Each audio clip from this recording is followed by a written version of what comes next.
Xbox is giving us one final gift for 2025. What is up, y'all? I'm Ray, and this is my channel, Xbox Ready, where we get on and we talk about Xbox stuff. The latest news, rumors, games, accessories, pretty much anything I want to talk about, as long as it's about Xbox in some way. And in today's video, we're going to talk about the final Xbox update ever for 2025. Yes, in today's video, we're gonna go over the December update and what it means for you as an Xbox fan, so let's get right into it. Starting out strong, we have an update to the Xbox app on mobile. Now, back in April, Xbox added the ability to buy games directly or subscribe to Game Pass through the Xbox app on mobile. Previously, they were not able to do this because of some craziness with Apple and like what storefronts they allow in apps on their storefront. It's weird. We know that having a mobile storefront was super important to them. They had these grand plans to release like their own straight up independent from the Xbox app storefront that they were hoping to launch back in July. That never materialized. So to further those ambitions, they've added a dedicated store button to the bottom of their app. So you can buy games, add-ons,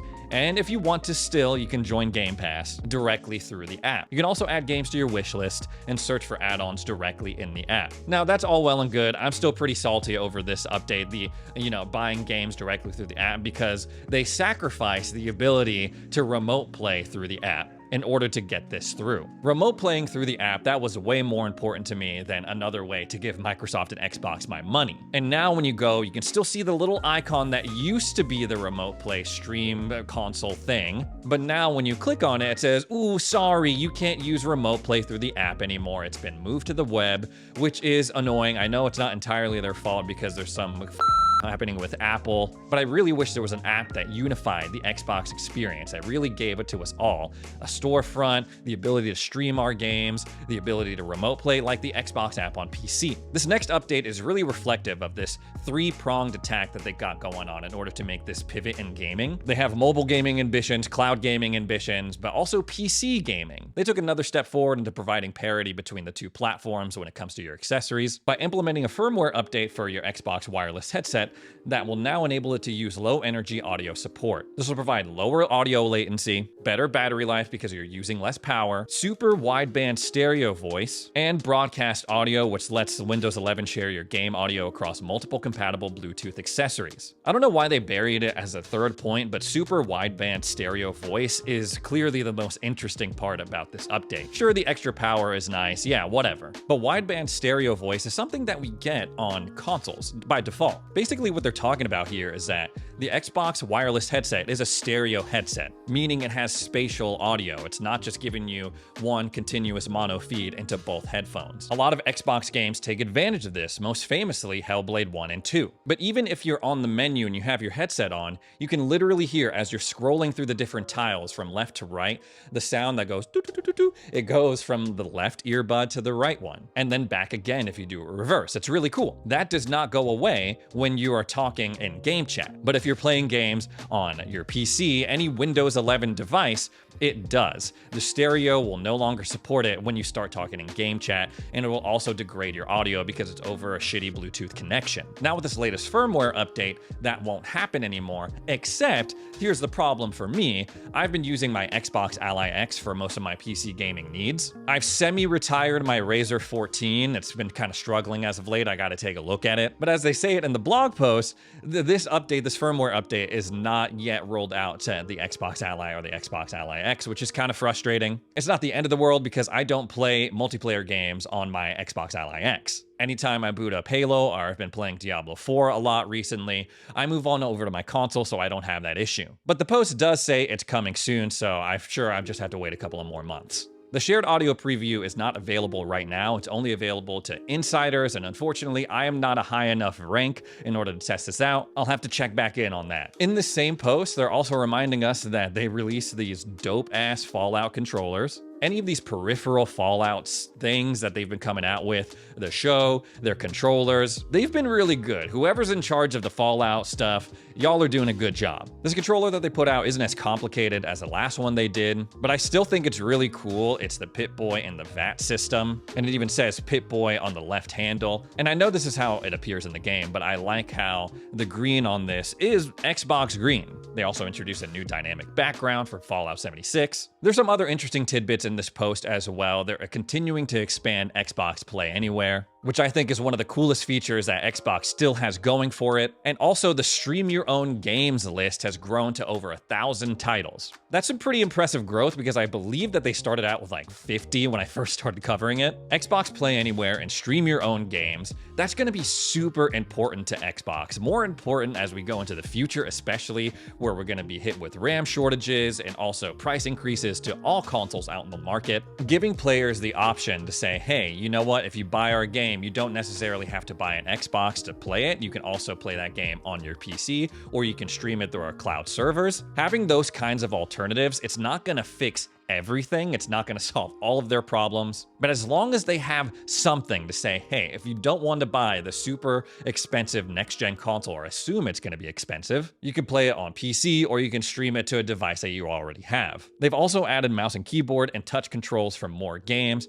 I don't know who's out here playing games with touch controls when they stream them to their phone. Y'all are brave. I don't know how y'all do it. There are some games you could probably get away with it, like Vampire Survivors or something, or Balatro. Like more mobile-ish type games, but anyone who's out here playing a full-on like AAA game, AA game, even an indie platformer or something like that with touch controls, hats off to you, because that's y'all are brave. In other news, we're also getting an update to one of Xbox's biggest projects this generation, Starfield. Leading up to its release in 2023, Starfield was supposed to be the game that defined Xbox this generation. It was supposed to be the game that was so awesome that it made people want to go out and buy a Series X and S. The reality, though, is that, well, okay, hold on. Before I get into my personal thoughts about Starfield, we'll do that later. The general consensus was that Starfield was a pretty good, okay game, but not something that was really gonna blow our minds. I know there's a lot of Starfield fans that watch this channel, people who vehemently defend it to this day. That's cool. Play what y'all want to play. I'm just recapping the general reaction and consensus to it. Then Shattered Space came and went, and it didn't really make a ton of noise. Now, previously, the expectation was that Bethesda was going to release some sort of major update or DLC to Starfield every year after release. And given the endless nature of the world and the map, that seemed totally possible. They started off strong, added things like the rover, and then they followed that up with Shattered Space, and then they were like, for 2025, get this, we're not adding anything. But now there are rumblings across the industry. Apparently, there's been a closed-door demo for this big update that's going to be implemented into Starfield in 2026. I first heard about it when I was scrolling on Twitter. I saw that Paris, aka Vicious, he just had like this picture of himself laughing with like what I assume is a Starfield background. He has sunglasses and he was like, 2026, I think people will be really pleased with the update that they're going to drop for Starfield. Then as I interacted with that post, I started seeing more people saying, oh yeah, I was also part of this closed doors demo. I think people are going to be really psyched about the update. And along with this update, people are assuming that they're also going to announce Starfield coming to PlayStation 5. Something we wouldn't have ever dreamed of back when this game launched in 2023. Especially with all the talk they were doing about, oh, yeah, Starfield being exclusive to Xbox, it made it better, it made us, get out the game quicker. But we always knew that this was a possibility because we knew that there was a PlayStation 5 version of this game in development before Microsoft bought Bethesda and ultimately canceled it. And so you have a lot of people saying, oh my gosh, Starfield is going to be this crazy comeback on the level of Cyberpunk. They're going to turn it around. It's going to be awesome. That sounds great. I want that. I want this game to be successful. Leading up to its release, there were few people more excited than me for this game. I love Bethesda games. I've spent hundreds of hours in Oblivion, the OG one, Skyrim, Morrowind, Fallout 3, Fallout 4. I came to them later in life, but same result. So the idea of another Bethesda game coming out that I can sink my life into, I was ready for it. But when it came out, I was like, I just have to be honest with myself. It wasn't hitting in the same way as those other titles that I just mentioned. Now, my problem with everyone saying, oh, Starfield can have this like Cyberpunk 2077 comeback, I just don't think they're the same situations. Now, to be fair, Bethesda-owned IP have had this track record of being able to turn it around after initially launching to mid or negative reviews. Fallout 76, Elder Scrolls Online. I was there in those original beta tests for Elder Scrolls Online, and then when the game launched, everyone was crapping all over it. Fast forward to today, and they're still going strong, adding new content, new expansions.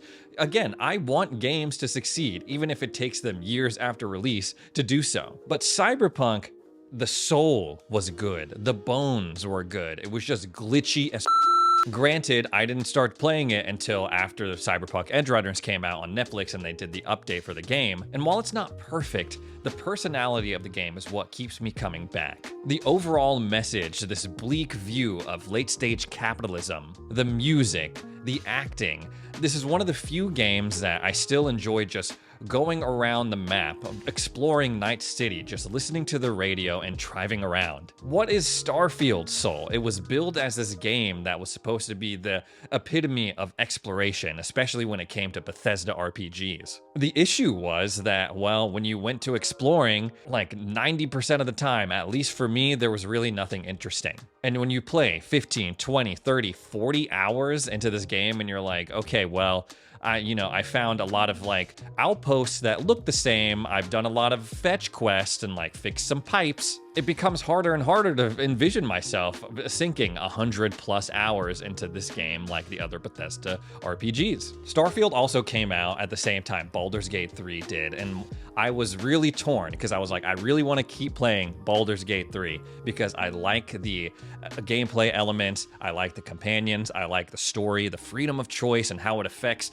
the game experience. And I was looking at Starfield to give me a similar sort of feeling and vibe, but it never really came. I didn't really like any of the NPCs or the dialogue. There were some moments when I would stop and say, wow, this is a beautiful vista, and I would take a picture or a screenshot, but it was few and far between for me to really sink my teeth into it. Cyberpunk has this unique aesthetic, this unique vibe. They even have their own language and lingo that I really with. Starfield, they put it in like, they made it too middle of the road. It was like they were trying to keep with the realism of actual space travel, kind of like a Star Trek versus a Star Wars situation. But in doing so, they kind of diluted what made the other games and that they've worked on, like Fallout, like the Elder Scrolls game, really stand out. Those aesthetics is what you can argue makes Fallout so successful today, like with their TV show. What makes people go back and play the games, even though they're a little bit older at this point. I'll also add that the quests, they weren't really grabbing me in Starfield either. The Fallout games and Elder Scrolls, they have such strong intro hooks, especially Skyrim. Oh my gosh, where am I? I'm a prisoner and I'm about to be executed, and holy crap, a dragon comes out of nowhere, and then, okay, now I gotta explore this world, I guess. In Starfield, it's like, okay, time to mine some rocks. Then you get into this little gunfight, and then we'll drop you in this, what turns out to be a very generic and boring starting city. I can see what they were kind of going for with New Atlantis, like this Tomorrowland situation. And I thought, okay, I just gotta explore more, talk to people, and do quests, but ultimately left that area unfulfilled. I was excited to move on from New Atlantis. I like the vibe of Aquila City a lot better, a lot more consistent with what we've come to know from Fallout, especially. I was super excited to get to Neon, but again, I was like, Neon, it was built up as like the city of sin and crime and drugs and partying. And when I got there, I was like, I'm not getting those vibes from this place. The one Starfield quest that really stuck out to me and ultimately led to the most satisfying quest line that I experienced in my time playing was the Deep Cover quest. I had like a couple of stolen items and tried to land in the United Colonies, and I ended up getting arrested. They captured me and they were like, hey, you are a criminal, but if you go undercover for us, we'll let it slide. That was really awesome, but I felt a little less special when I went online and I was like, oh, I'm gonna tell everyone about this quest, and everyone was running into it. And it got me thinking, like, wait, I didn't even have that high of a bounty. So it really doesn't make sense roleplay-wise or story-wise for the UC to target me specifically, like this petty criminal, and make me go undercover. So I'm really struggling to, what would they add to this update that would make it so revolutionary that people would freak out and dub it, oh, it's Cyberpunk all over again, it's No Man's Sky all over again, Fallout 76, Elder Scrolls Online, unless it really is this massive rework to the gameplay loop, to the NPC interactions. That's something we saw in Cyberpunk. They made an entire rework of their combat system to the point where when I jumped back in, I was like, whoa, I have to pretty much relearn how to play the game. Is that something that we can expect from Starfield at this point, when we know that they're already working on Elder Scrolls 6 and Fallout 5? Or is this just more hype to push one last update, send Starfield off into the distance, and of course ship it onto PS5. Listen, even though I ultimately wasn't super hyped up about my time playing Starfield, I want this expansion to be successful. I want Starfield to be remembered as this once-in-a-generation game like they were hyping it up to be. But you can't blame me for having my doubts, especially when you look at all of the other games launching in 2026. Whatever Bethesda is cooking up for Starfield, it's gotta compete with all of the other Xbox games coming out in 2026, like Halo Campaign Evolved, Fable, Gears Ide, Clockwork Revolution, the Lord of Hatred expansion, Forza Horizon 6, and of course, Grand Theft Auto 6 is coming out next year too. Let's see what these people have to say about the behind closed doors demo and then go from there. Anyways, guys, that's all the Xbox stuff I gotta talk about today. Thanks so much for joining me for another edition of Xbox Ready. If you made it this far into the video, consider subscribing, and we'll see you in the next one.